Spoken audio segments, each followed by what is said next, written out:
Maths class 10 exercise 8.1 question number 9 in triangle ABC right angle at B if tan a equal to 1/√3 find the value of पहला sin a cos c plus cos a sin c और second cos a cos c minus sin a into sin c। तो सबसे पहले बेटा चलिए इसको हम solve करते हैं।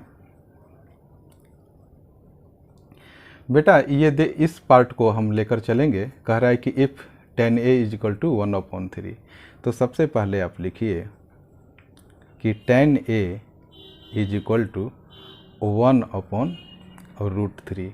हमें बेटा देखना ये है कि वो ये 1 क्या है और √3 क्या है।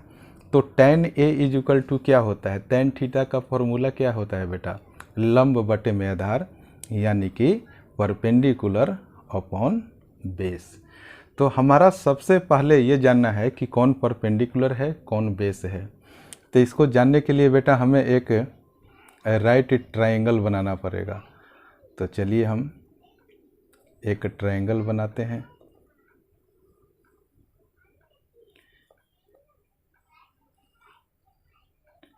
ट्रायंगल में ये 90 डिग्री है, इसके सामने हाइपोटेनियस है। इसको आप कभी जब मर्जी तब लिख सकते हैं, ये एच है।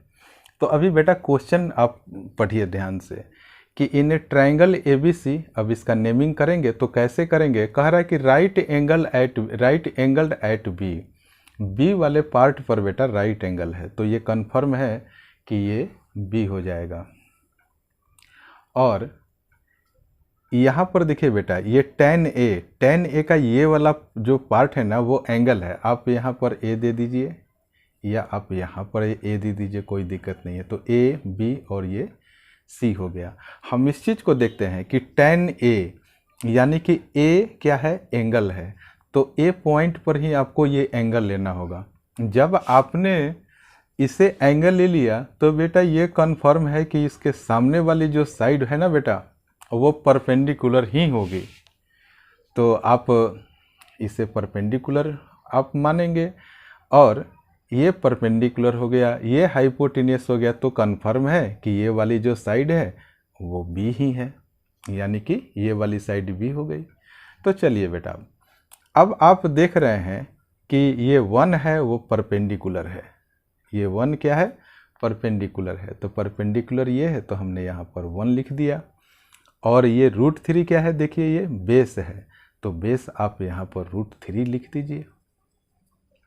आप देख रहे हैं कि हमारे पास हाइपोटेनियस की कोई वैल्यू नहीं है, तो हम क्या करेंगे, यूजिंग पाइथागोरस थ्योरम।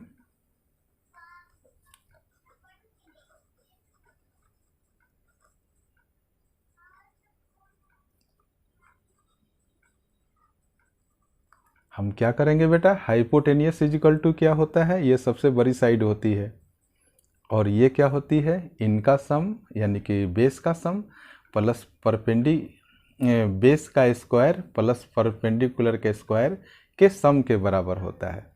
तो अब हम लिख देंगे परपेंडिकुलर का स्क्वायर प्लस बेस का स्क्वायर, इन दोनों के बराबर ये हाइपोटेनियस होता है बेटा। तो चलिए ठीक है, दिख रहा है ना आप लोगों को। थोड़ा सा अब पेज मैं ऊपर करूँगा ताकि आप लोगों को प्रॉपर दिखते रहे और हम आसानी से सवाल को बनाते चलेंगे। तो अब देखिए बेटा यहाँ पर आप वैल्यू को पुट कीजिए। परपेंडिकुलर कितना है, 1 है, तो 1 का स्क्वायर कर दीजिए, प्लस बेस कितना है, √3 है, तो आप √3 का स्क्वायर कर दीजिए। इज इक्वल टू में आप यहाँ लिखिए, देखिए 1 का स्क्वायर क्या होगा, 1 ही होगा, प्लस है तो हमने प्लस लिख दिया। और √3 का स्क्वायर करेंगे बेटा, तो आप देखिए √3 का स्क्वायर करेंगे और √3 में √3 से जब आप मल्टीप्लाई करेंगे तो क्या हो जाता है, केवल 3 हो जाता है, यानी कि 3 3 जा 9 और 9 का जब आप वर्गमूल निकालेंगे तो ये 3 हो जाएगा। तो हमने यहाँ पर 3 लिख दिया और 3 और 1 कितना हो जाएगा, 4 हो जाएगा। तो h square is equal to कितना आ गया, 4। इसीलिए h इज इक्वल टू √4। यहाँ पर देखिए आप, ये पावर है ना बेटा, जब इक्वल के राइट की तरफ जाता है तो √4 हो जाता है। खैर आप लोग तो अब बेटा मैच्योर हो गए होंगे, इतना डीपली बताने की ज़रूरत नहीं है। 4 का आप स्क्वायर रूट निकालेंगे, इसका वर्गमूल निकालेंगे तो ये 2 हो गया, यानी कि हाइपोटेनियस इक्वल टू 2 हो गया। अब बेटा हमारा काम आसान हो गया। अब हम करेंगे क्या कि देखिए, आप क्वेश्चन में देखिए साइन ए है, कॉस सी है, कॉस ए है, साइन सी है, इनका वैल्यू हम एक बार निकाल के बेटा एक जगह रख देते हैं और उसको क्वेश्चन में हम वैल्यू को पुट कर देंगे, हमारा आंसर आ जाएगा। तो चलिए सबसे पहले हम क्या करते हैं, साइन ए का वैल्यू निकालते हैं। तो बेटा साइन ए इक्वल टू क्या होता है, लंब बटे में कर्ण होता है, यानी कि परपेंडिकुलर अपॉन हाइपोटेनियस होता है। तो देखिए यहाँ पर परपेंडिकुलर कितना है, 1 है, और हाइपोटेनियस बेटा कितना है, 2 है, तो हमने 2 लिख दिया। अब उसी तरीके से कॉस ए का भी वैल्यू हम निकालेंगे। कॉस ए यानी कि कॉस थीटा, आप लोग फॉर्मूला याद किए होंगे ना, कॉस थीटा बराबर होता है आधार बटे में कर्ण, यानी कि बेस अपॉन हाइपोटेनियस। तो हमारा बेस कितना है बेटा, देखिए ये √3 है, तो हमने √3 लिख दिया, और हाइपोटेनियस कितना है 2, तो हमने 2 लिख दिया। एक बार ज़रा इधर भी मैं देख लूँ, थोड़ा सा ऊपर करना पड़ेगा। चलिए ठीक है। तो अब हम बेटा क्या करेंगे कि यहाँ पर देखिए, अब एंगल ए का तो हमने निकाल दिया। अब देखिए ये कॉस सी भी है, साइन सी भी है, तो कॉस सी का हम अब ज़रा वैल्यू निकाल लें, कॉस सी। इसका मतलब क्या हुआ बेटा, सबसे पहले हम कॉस सी का फॉर्मूला लिख देते हैं। कॉस थीटा बराबर होता है आधार बटे में कर्ण। आधार का मतलब बेस, और ये है हाइपोटेनियस। तो आपको सबसे पहले एंगल सी पर जाना होगा। देखिए बेटा, एंगल सी अगर हम इसे एंगल सी अगर ले रहे हैं तो इसके सामने बेटा ये परपेंडिकुलर हो जाएगा। पहले बेस था, अब ध्यान रखना एंगल के जो सामने वाली साइड होती है वो क्या होता है, परपेंडिकुलर होता है, और ये परपेंडिकुलर हो गया तो ये तो बेस हो गया, और हाइपोटेनियस तो हमेशा फिक्स ही रहता है। तो आप इस एंगल के अकॉर्डिंग देखिए कि बेस कौन सा है, तो बेस है हमारा 1, और हाइपोटेनियस कितना है 2 है, तो हमने लिख दिया 1/2। उसी तरीके से बेटा फिर आप वैल्यू निकालिए साइन सी का। हम इसी एंगल को कंसीडर करेंगे। Sine theta is equal to क्या होता है, साइन थीटा बराबर होता है लंब बटे में कर्ण, यानी कि परपेंडिकुलर अपॉन हाइपोटेनियस। इंग्लिश वाले बच्चे इंग्लिश पर कंसीडर करेंगे, हिंदी में भी बहुत थोड़ा बहुत मैं जानता हूँ उसे बता देता हूँ, क्योंकि बेटा हिंदी मीडियम वाले बच्चे भी वीडियो को देखते हैं तो सबका काम चलना चाहिए। तो साइन थीटा बराबर क्या हो गया, लंब बटे में कर्ण, यानी कि परपेंडिकुलर अपॉन हाइपोटेनियस।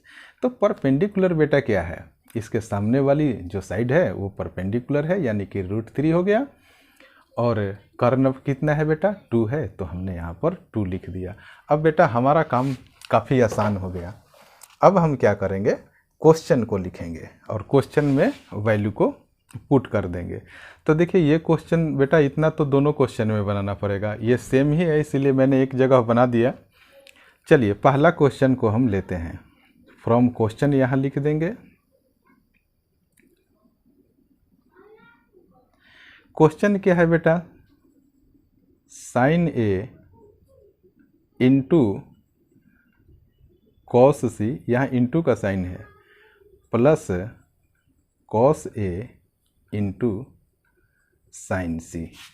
आप लोगों को दिख रहा है ना, फिर मेरे को थोड़ा पेज ऊपर करना पड़ेगा। चलिए ठीक है।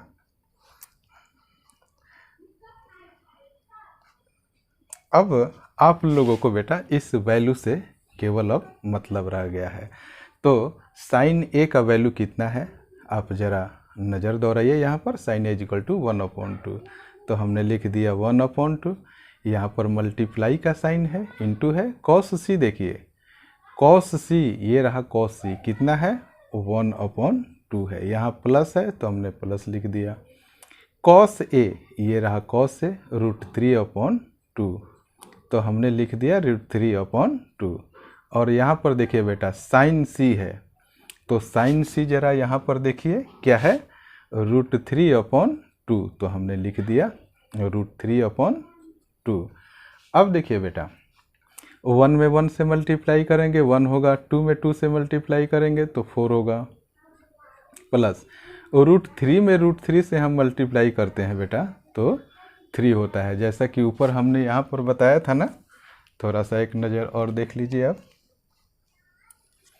√3 में √3 से मल्टीप्लाई करते हैं तो 3 होता है, चलिए ठीक है।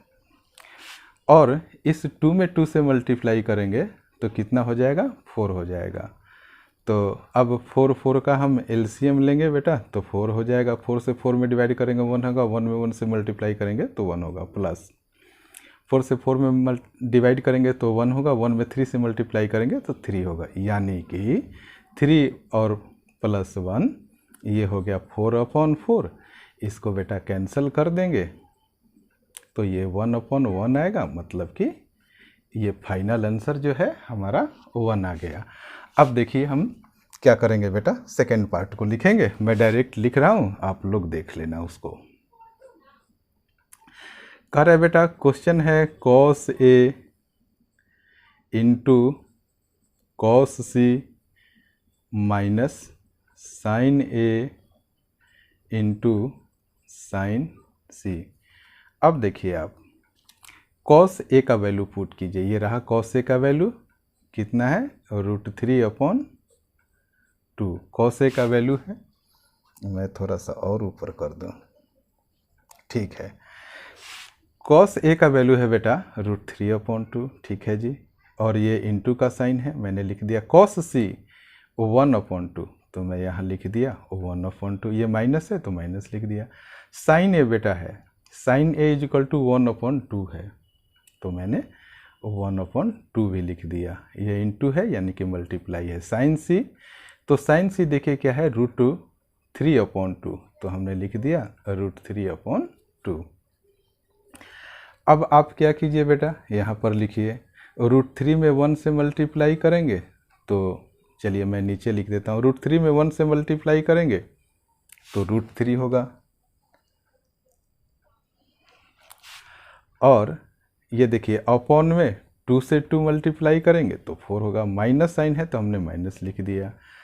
√3 में 1 से मल्टीप्लाई करेंगे तो √3 हो जाएगा, और 2 में 2 से मल्टीप्लाई करेंगे तो ये क्या हो गया, 4 हो गया। अब बेटा आप जानते हैं, यहाँ देख लीजिए, यहाँ अगर आप एलसीएम लेते हैं, वैसे ही आपस में कट जाएगा और 0 आंसर आएगा, लेकिन मैं एक स्टेप और आगे चल रहा हूँ। 4 का एलसीएम 4 होगा, और 4 से 4 में डिवाइड करेंगे 1 आएगा, 1 से √3 में मल्टीप्लाई करेंगे √3 होगा, 4 से 4 में डिवाइड करेंगे 1 आएगा, और 1 से √3 में मल्टीप्लाई करेंगे √3 आएगा। तो बेटा √3 में से √3 घटाएंगे, सेम नंबर में से जब सेम नंबर घटाएंगे तो क्या आता है, 0 आता है अपॉन 4, तो क्या हो गया हमारा फाइनल आंसर 0 आ गया। बेटा यहीं पर आप कैंसिल कर देना और डायरेक्ट 0 लिख देना।